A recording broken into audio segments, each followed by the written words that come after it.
Phillippe Auclair. Good evening. Good evening to you. It is that wonderful time of the year when the trophies are handed out, when Coventry get to play Luton in a playoff final, when football is just at its most romantic. So where will we start tonight? Will we start on Saudi Arabia's attempts to get the 2030 World Cup finals, the 115 charges against Manchester City as they dominate English football and European football, or maybe Ivan Toney's 8-month suspension for betting irregularities? Where do you fancy starting with all this? Well, this is kind of a horror bingo, isn't it? I don't know. Whichever order you want to I'm interested in your thoughts on Ivan Toney's suspension, because you have spoken a lot on this show before about football's relationship with gambling in so many ways, and just the fact that it's so front and centre on every broadcast. And obviously, hands up, this show has been sponsored by a betting company as well on numerous occasions through the years. But that's football, and then there's the more complicated parts of different Chinese firms and their links with English Premier League clubs. But Ivan Toney, obviously an England international, having an incredible season, the 27-year-old, 20 Premier League goals this year, suspended until January 2024 and fined £50,000 by an independent panel after he admitted to 232 breaches of FA betting rules. This is an Ivan Toney who plays his club football in a shirt for Brentford that is sponsored by a betting company, in a stadium that is surrounded everywhere you look by ads for betting companies, who made his name by scoring lots of goals in the Sky Bet Championship. The hypocrisy around this is pretty obvious, particularly considering it seems that Toney did not bet on any games that he was involved in. If you had bet on any game he was involved in, or if you had bet on anything, any kind of action, anything happening during a game in which he was involved, you wouldn't have got 8 months, you would have got 8 years, or he would have been banned for life. So it's pretty obvious to me that we're talking about a player who, like many other footballers in the past, and unfortunately in the present, perhaps has a little bit of a betting problem. And who perhaps should be receiving education, receiving care as well, to help him out of that, because he obviously lost a lot of money, like everybody who bets on this kind of thing. He hasn't damaged the integrity of the game. What he has done is that he's done something he shouldn't have done, because he was fully aware that professional players are not supposed to engage in any form of gambling or betting. That he knew, but the punishment, 8 months, is very severe. And I have to say that this punishment, we should also remember that he missed out on a place at the World Cup, probably because he was charged. So he's already paid a hefty price. The fine is in many ways completely immaterial, but the fact that he cannot play until January 2024, when also you're talking about a player who only discovered the Premier League when he was 25 years of age, I mean, it seems totally incommensurate with what he did. And especially when it's put in parallel with the way that English football feeds off betting and gambling. You forgot one thing about Brentford. You forgot about the owner, Matthew Benham, owner of Smart Odds. Guess what Smart Odds is involved in? It seems it's totally hypocritical. I think actually one thing that I was quite surprised by is, and pleasantly surprised by, if I can gauge by the reaction on social media, but also in the media full stop, is that almost everybody agrees that the punishment is really severe, and also that it is marked with the seal of hypocrisy. The FA, which dished out this punishment through an independent panel, we shouldn't forget that they are imposing a betting sponsor on amateur football in England. Pitching In, which is the official sponsor of the Isthmian League, Trident League, and so forth, is actually an initiative by the Entain Group, which is Ladbrokes, Coral, Sporting Bet, and everything. And semi-pros and amateur players have got to wear, on their shirts, the name of something which is totally linked with betting, which is in fact a betting initiative. So there is so much hypocrisy. I mean, when you look at the white paper, which was released not that long ago by the government, we were expecting something perhaps a little bit stronger. In fact, what we got was totally watered down, and I wouldn't say that it was saying to the betting industry, well, carry on, just do a few cosmetic things here and there, and you can carry on. All the relationship between the English football and gambling is osmotic, I suppose, I think is the adjective, but it's also toxic. And in a way, it's much easier to make a scapegoat out of somebody like Ivan Toney, who did wrong, but who need help, and rather than to address the real problems. And to be honest, I mean, I'm like most people. I think it is a mark of hypocrisy, something actually that English football should be ashamed of. And it seems to be the way that most people have reacted to the news. So maybe that will be, I'm really sorry for Tony, I have to say. He should be punished. Everybody agrees on that. Nobody's saying that what he did was right. That's not what we're talking about. We're talking about the fact that the punishment should be commensurate to the offense, and that many other offenses, much more serious offenses, are completely forgotten about, and that the core of the problem, which is the relationship that English football, professional football, has with gambling, is still not being addressed either by the clubs, the Premier League, the FA, or the government.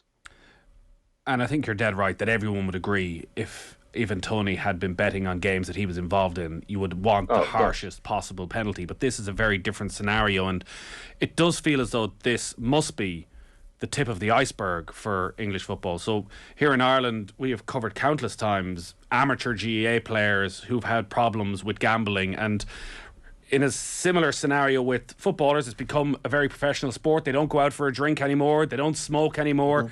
They are home after their match. They're sitting on a couch on a Sunday evening, and they're sitting watching the football or the American football or the basketball, and they're searching for a little bit of a buzz, and they can't do anything else. And gambling is something they can do away from the spotlight, away from their family, and still find something in there that gets them going. Yep. And you add that to the amount of money that's available in English football, that the FA have set a precedent here that they may have to go back to many times over the coming years.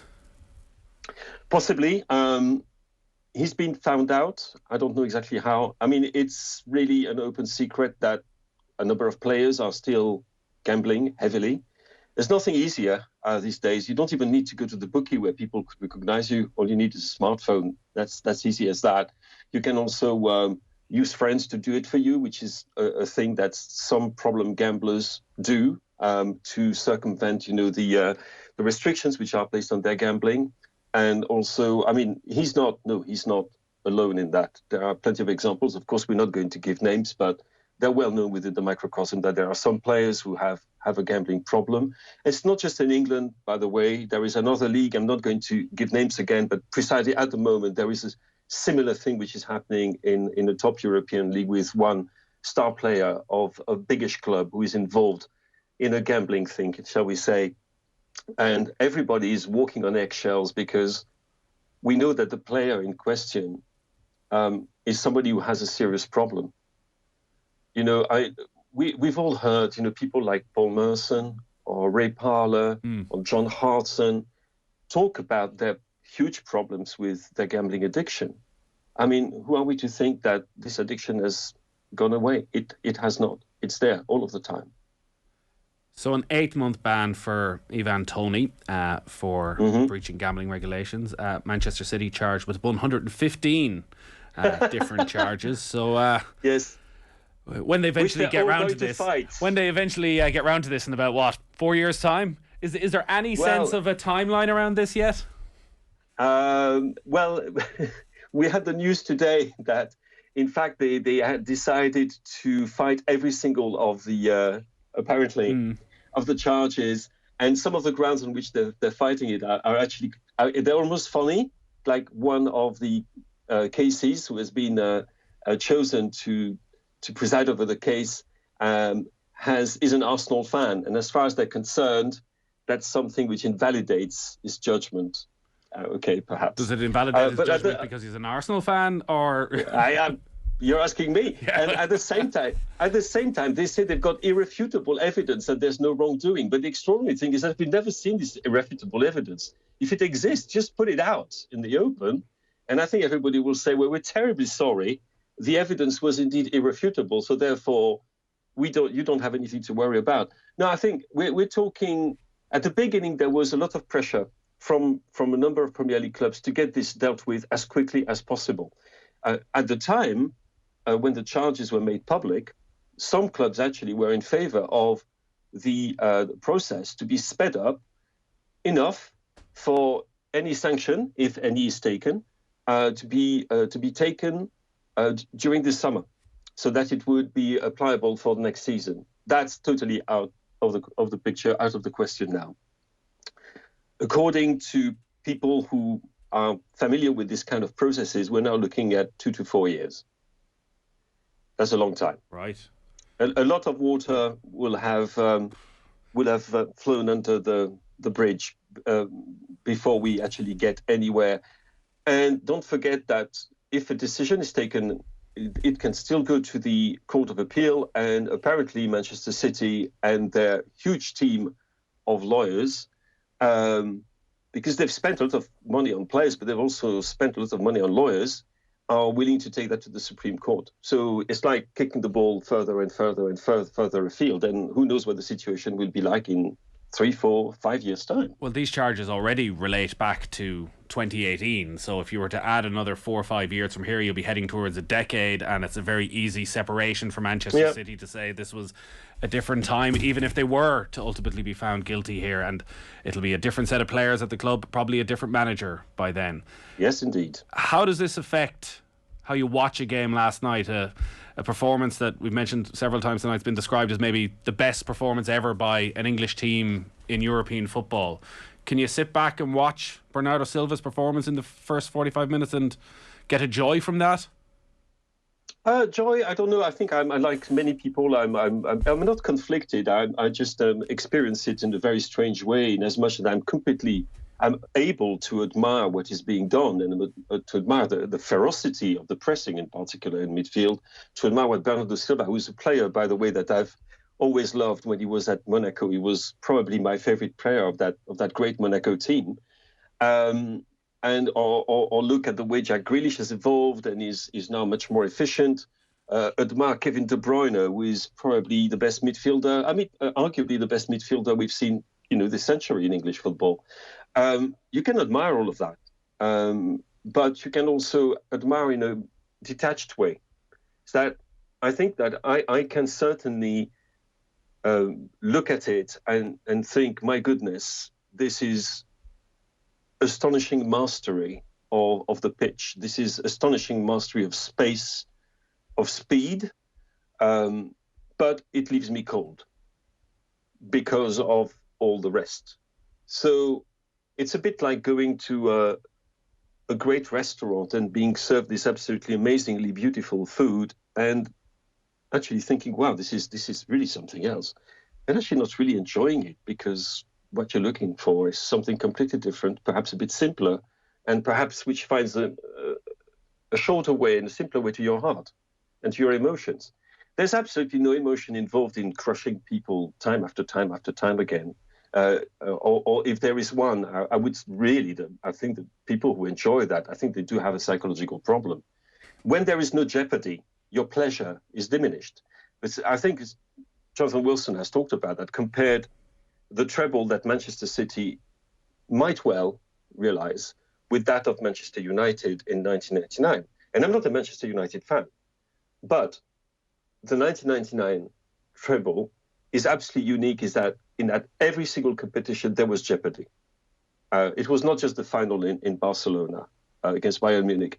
It was also the game against Arsenal in the FA Cup. And in the league, actually, there was a real fight with Arsenal as well. We're just on the double. And so you thought, there is danger, there is risk everywhere. And because of that, the end prize, belongs to the realm of myth, almost, of legend. In this particular case, what do we have? A club that is going to be crowned probably next weekend for the 5th time in 6 years, playing some extraordinary football, some extraordinarily efficient football. I don't find it particularly beautiful, by the way, but that's my perception of it, but incredibly efficient football and admirable football in many ways, and revolutionary football in some ways as well. But we are now in a situation where the the idea that the Premier League is the most competitive league in the world is something that people should be laughing at. That's not the case. The only club which has been able to live with Manchester City, apart from Arsenal miraculously this season, has been Liverpool, and that's this. Everybody else is left behind. Now, it might be that Newcastle United, that other paragon of virtue, will actually challenge them in a couple of years' time. It's possible. But, you know, I can admire somebody, but you can't force me to love him or to love them. And I think many people feel that kind of conflict. And you don't want to take away from the excellence of the players, from the quasi-genius of Pep Guardiola, but you have to contextualize everything all of the time, which is a bit difficult and, to be honest, a bit boring, because we'd like to get on with enjoying football, but it's a little bit difficult to do so at the moment. You mentioned Newcastle. They've just scored to go 3-1 up against Brighton at St James's Park. Callum Wilson has just scored a breakaway goal for Newcastle. They are in the final minute of that game. So Newcastle are going to win that game, and barring a very unlikely collapse, are going to be playing Champions League football, and you'd have to say very much ahead of their plans and targets for progression, and maybe they'll be able to get good and close to Manchester City sooner than we all think. So 3-1 there. That's interesting, the way you talk about Manchester City and the lack of love for them in lots of ways. And I can understand, you know, like I said, probably haven't been to the Etihad for lots of run-of-the-mill games where it's a very emotional experience. They're so dominant for so long that they score the goals when they want to score them, and they win 2 or 3-0, and there's not the drama that you generally seem to get with a Manchester United, Liverpool, Arsenal, where when they go behind, the entire stadium comes alive and drives them forward. There's just an expectation that City will get it done. But the way they've played over the last 3 months, and the quality of the two performances against Arsenal, against Liverpool, and then maybe capping it all last night by taking to pieces that Manchester City squad. We just had John Giles, who's come on here for 5 or 6 years, talking about Luka Modric as just the perfect midfielder for him, and I don't think I've ever seen Modric as quiet, and the shock to see him taken off after an hour of the game. There's something in that Manchester City that seems a level above anything we've seen from them before in terms of its just sheer brilliance. I think to find that kind of aura of invisibility around the team, I think I would have to go back to Pep Guardiola's Barcelona in 2008-9 and 2010-11, even though there are loads of differences between, you know, Barcelona, which is very much a team of homegrown talent, and Manchester City, where in fact it's quite the opposite. I think that there was not a single player from the academy in the starting 11 against Real Madrid, even if Phil Foden came in a little bit later on.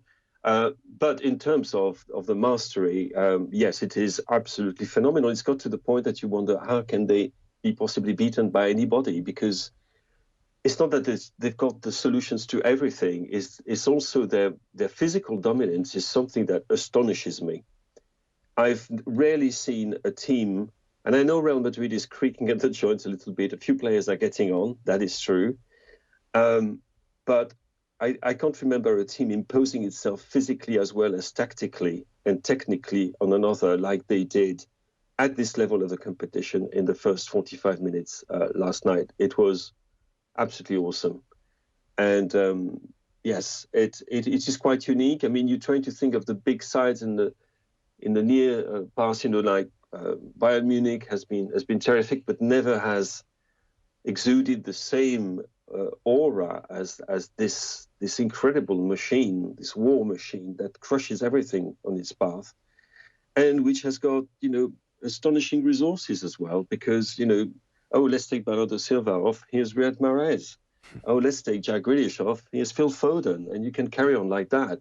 And it is admirable, and yes, I have to say it's almost incomprehensible the supremacy that they've got. Because I know, and that's the thing I would add in their defense, so to speak, is that yes, they have invested colossal amounts of money, and in fact, money is absolutely is not a problem for them whatsoever. Whatever they want to do, you can leave Calvin Phillips, a 45 million midfielder, on the bench. That's not a problem. You can wait. You can buy Jack Grealish for 100 million and wait for him to come good. That's not a problem either. But when I look at the way that players like Nathan Ake, who hasn't been there recently but has been absolutely phenomenal, I think, throughout the late winter and early spring, where you see Akanji. I wasn't expecting Akanji to burst through like that and to become a regular starter.